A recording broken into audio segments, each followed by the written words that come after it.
जी हाँ, बिल्कुल सही पढ़ा आपने। अमेरिका के तरफ से एक बहुत ही विवादित बयान आया है कि अगर चीन भारत पर हमला करता है तो रूस भारत के बचाव में नहीं आएगा। क्यों ऐसा कहा गया है अमेरिका के द्वारा? सारी चीज़ को हम यहाँ पर डिटेल में समझने की कोशिश करते हैं। अब देखिए, शुरू करने से पहले आईएएस का कंप्लीट पैकेज प्रीलिम्स मेंस आपको देखने को मिलेगा एमएम अकेडमी ऐप पर। आपको जीएस पेपर 1 के art and culture, ancient history, medieval history, modern history, history of independence, geography, Indian society, complete GS 1, complete GS 2, polity, governance, society, international relations, GS 3, Indian economy, environment, inter security, disaster management, science and technology, agriculture, GS 4, ethics, और उसी के साथ साथ bonus courses जो है India year book, answer writing course, personal guidance, mock test, सभी आपको देखने को मिलेंगे। तो यहाँ पर आप देख सकते हो कैसे आपको डाउनलोड करना है।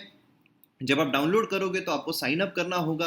आप डेमो लेक्चर जो है हर सेक्शन में जाकर पहले 2 लेक्चर जो है एज अ डेमो लेक्चर आप देख सकते हो। देन उसके बाद आप प्रोफाइल में जाओगे तो यहाँ पर आपको प्रोफाइल जो है वो ऑप्शन नजर आएगा। उसमें आपको वेरियस प्लान दिखाई देंगे, 3 महीने के, 6 महीने के और 2 साल के कोर्स पर डिस्काउंट है। आपको प्लान परचेस करना है और कोर्सेज को एंजॉय करना है, तो जल्द से जल्द डाउनलोड कीजिए और वीडियोस को एंजॉय कीजिए। जैसा कि आप यहाँ पर देख सकते हो कि Russia won't come to India's defence if China violates LAC again. आप सभी को पता है कि जो लाइन ऑफ एक्चुअल कंट्रोल है, मतलब जो कश्मीर हमें देखने को मिलता है, अभी अगर हम देखें तो लद्दाख जो हमें देखने को मिलता है, तो वहाँ पर जो एलएसी है वहाँ पर चाइना हमेशा वॉयलेशन करता रहता है। मतलब वहाँ पर हमें स्टैंड ऑफ जो है वो देखने को मिलता रहता है। अभी हाल ही में भी हमें स्टैंड ऑफ देखने को मिला था। तो यहाँ पर यूएसए के द्वारा कहा जा रहा है कि भाई तुम अगर रशिया का इतना समर्थन करोगे, अगर तुम रशिया का इतना साथ दोगे, जो हम रशिया के ऊपर सैंक्शंस लगा रहे हैं, फिर भी अगर आप रशिया जो है उससे ऑयल खरीदते रहोगे, तो फिर यहाँ पर हम आपको चेतावनी देते हैं कि अगर चाइना आप पर हमला करेगा तो रशिया आपके बचाव में नहीं आएगा। आप जो उसको दोस्त मान रहे हो वो आपके बचाव में नहीं आएगा। देखिए, यहाँ पर डिप्यूटी एनएसए जो है ये यहाँ पर काफ़ी क्लोज माने जाते हैं जियो बिडेन के। और उसी के साथ साथ जितने भी सैंक्शंस यहाँ पर लगाए गए हैं रशिया के ऊपर, वो सभी यहाँ पर इनके ही द्वारा डिज़ाइन किए गए हैं, ऐसा भी कहा जाता है। इसीलिए इनके द्वारा जो भी यहाँ पर बयान दिया जा रहा है, और इतना इतना ब्लंट तरीके से ये बयान देना, ये भी अपने आप में एक विवादास्पद है। क्योंकि इस तरीके से इंटरनेशनल स्फीयर में जब कोई वॉर चल रहा है, तो ये इस तरीके का बयान एक काफ़ी बड़ी कंट्रोवर्सी जो है वो भी यहाँ पर खड़ी कर देता है। अब देखिए, रशिया और यूक्रेन के बीच में लड़ाई चल रही है, काफ़ी दिन हो चुके हैं, जो वॉर है वो चलता जा रहा है। और ये जो वॉर है अब यहाँ पर रशिया यूक्रेन के बजाय जो रशिया वर्सेस वेस्ट है ये बन चुका है। जितनी भी वेस्टर्न कंट्रीज़ है वो सामने आ रही है, जितनी भी वेस्टर्न कंट्रीज़ है यूक्रेन को यहाँ पर साथ दे रही है अपने आर्म्स, एनिमेशंस ये सब प्रोवाइड करके। अब ऐसे सिनारियो में जो यूएसए है उसने रशिया पर बहुत ही बुरी तरीके के सैंक्शंस लगाए, स्विफ्ट बैन कर दिया, जिससे कि वो किसी भी तरीके का जो ट्रांजैक्शन है, फाइनेंशियल ट्रांजैक्शन है, वो ना कर सके। ये सारी चीज़ें यहाँ पर हमें देखने को मिली, जिससे कि रशिया की जो इकोनॉमी है उसको यहाँ पर दबाने की कोशिश की गई।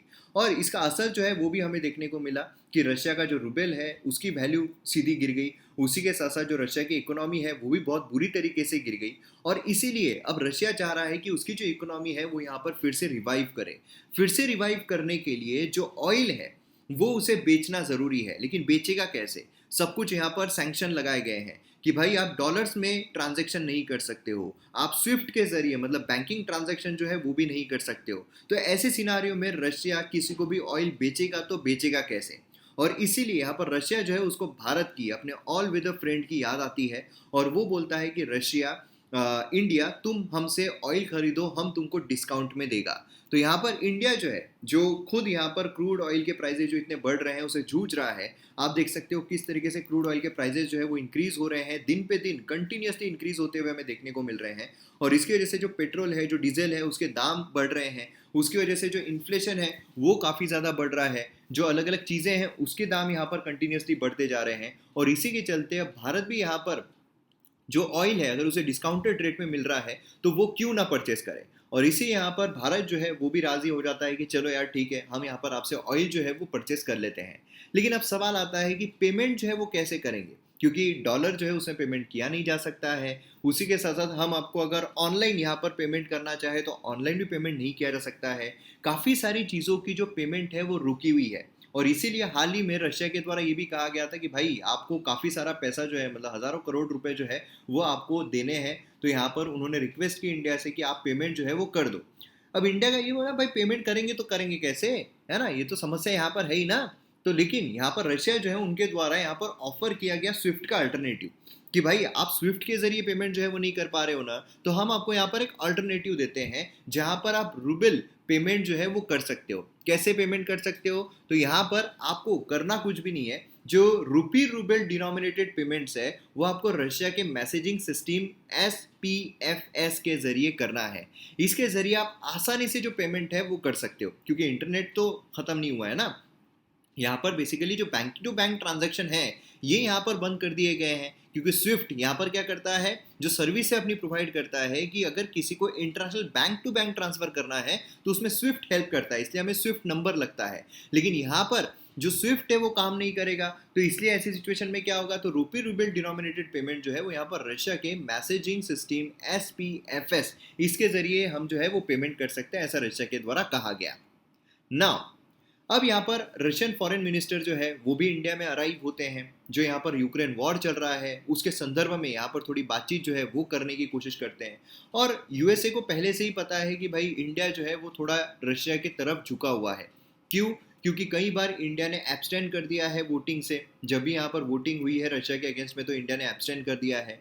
तब से ही जो यूएसए है वो अपने बयान पर बयान देता जा रहा था कि जिससे कि इंडिया जो उस पर थोड़ा दबाव बनाया जा सके और इंडिया जो है वो झुक जाए। लेकिन इंडिया जो है वो भी तो मतलब ऐसा नहीं है ना कि भाई पुष्पा समझ के फ्लावर समझा गया, फायर है मैं, झुकेगा नहीं साला।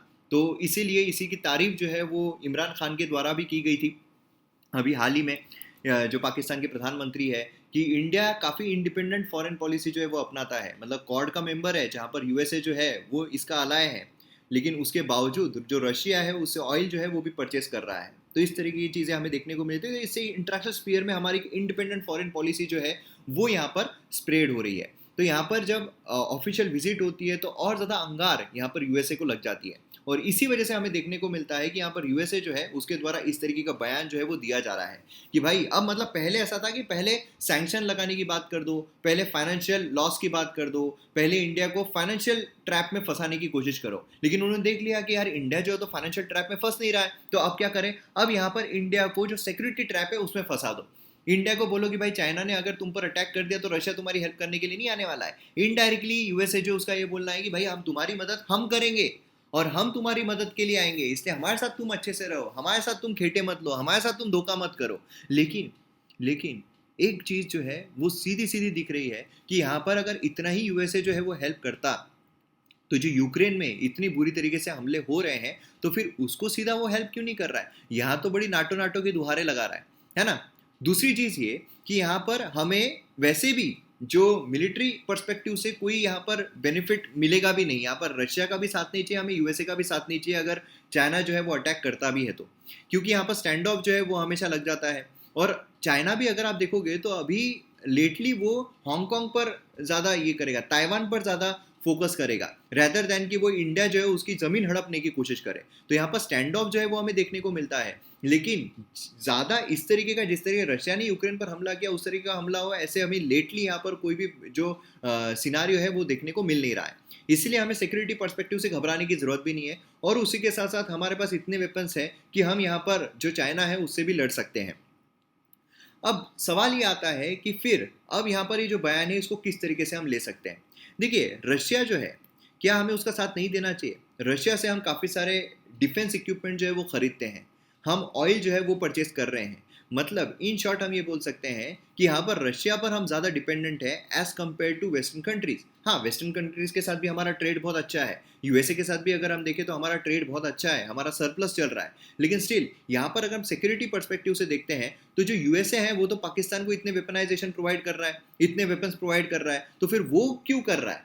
वो अगर रोक दे तो हम यहाँ पर अपने आप जो हमारी बॉर्डरिंग कंट्रीज है पाकिस्तान उससे यहाँ पर आराम से छुटकारा पा सकते हैं, है ना। लेकिन उसके साथ यहाँ पर बराबर डील कर रहा है, उसको बराबर मिलिट्री पहुंचा रहा है। उसी के साथ साथ यहाँ पर जब रशिया की बात आ रही है तो भाई रशिया तुम्हारी हेल्प नहीं करेगा। हमें रशिया की हेल्प किस चीज़ में चाहिए? डिप्लोमेटिक हेल्प में चाहिए। यहाँ पर यूएनएससी अगर आप देखोगे यूनाइटेड नेशन सिक्योरिटी काउंसिल जो है वहाँ पर रशिया के पास वीटो पावर है, और रशिया ने हमेशा हमारी हेल्प की है वीटो के जरिए। इसीलिए यहाँ पर क्या होता है कि जो भी यहाँ पर हमारे अगेंस्ट में जो भी यहाँ पर प्रावधान लाए जाते हैं उसको रशिया के द्वारा वीटो कर दिया जाता है। और इसके लिए हम यहाँ पर डिपेंडेंट नहीं रह सकते हैं यूएसए पर कि यूएसए जो है वो हमारे अगेंस्ट में वीटो कर दे, हमारे लिए वीटो कर दे। लेकिन रशिया पर हम कंप्लीट डिपेंडेंट रह सकते हैं कि हाँ भाई रशिया जो है हमारी कंप्लीटली हेल्प करेगा। उसी के साथ साथ यहाँ पर भले ही जियो बिडेन जो है वो उसका बोलना है या फिर जो यूएसए उसका बोलना है कि रशिया हेल्प नहीं करेगा अगर चाइना ने अटैक किया, लेकिन जो रशिया है वो एक काफी अच्छे मीडिएटर का रोल जरूर प्ले कर सकता है। क्योंकि अभी रिसेंटली आपने देखा होगा चाइना जो है वो कंप्लीटली यहाँ पर रशिया का फेवर कर रहा है और इंडिया जो है वो भी काफी अच्छा रशिया का दोस्त है।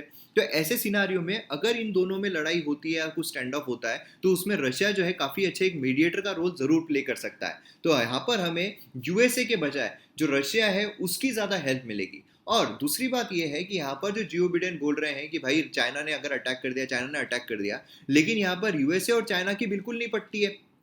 उनका 36 का आंकड़ा है, तो वो भी नहीं चाहता है, अगर यूएसए आप देखोगे तो वो भी नहीं चाहता है कि ये जो एरिया है, पैसिफिक ओशन बोलिए, इंडियन ओशन बोलिए, बेसिकली एशिया में बोलिए, यहाँ पर चाइना का वर्चस्व बने, चाइना का दबदबा बने। इसीलिए अब यहाँ पर अगर वो ऐसा चाहता है तो यूएसए को इंडिया के अलावा और कोई ऑप्शन ही नहीं है उसको रोकने के लिए, क्योंकि यहाँ पर रशिया जो है उसके साथ वो जा नहीं सकता है। तो बचा कौन? एक पावरफुल कंट्री सिर्फ इंडिया बची है। तो बेसिकली यहाँ पर इंडिया को यूएसए की या रशिया की जरूरत नहीं है चाइना के अगेंस्ट में, लेकिन यूएसए को चाइना के अगेंस्ट में इंडिया की जरूर जरूरत है। तो यहाँ पर एक बहुत ही बड़ा स्टांस हमें देखने को मिलता है इंडिया का कि इतने जब बयान पे बयान आ रहे हैं यूएसए की तरफ से, इतने जब कठोर बयान पे बयान आ रहे हैं, स्टिल यहाँ पर इंडिया जो है वो उसी पर्सपेक्टिव पर खड़ा है जो उसके लिए हितकारी है, वो कर रहा है। तो इससे एक इंडिपेंडेंट स्टैंड जो है जरूर पता चलता है। तो इस पर आपकी क्या राय है आप कमेंट सेक्शन में जरूर बताइए। और मैं उम्मीद करता हूँ कि आपको वीडियो काफी अच्छा लगा होगा। अच्छा लगा हो तो आप शेयर जरूर कीजिए और उसी के साथ चैनल को सब्सक्राइब कीजिए।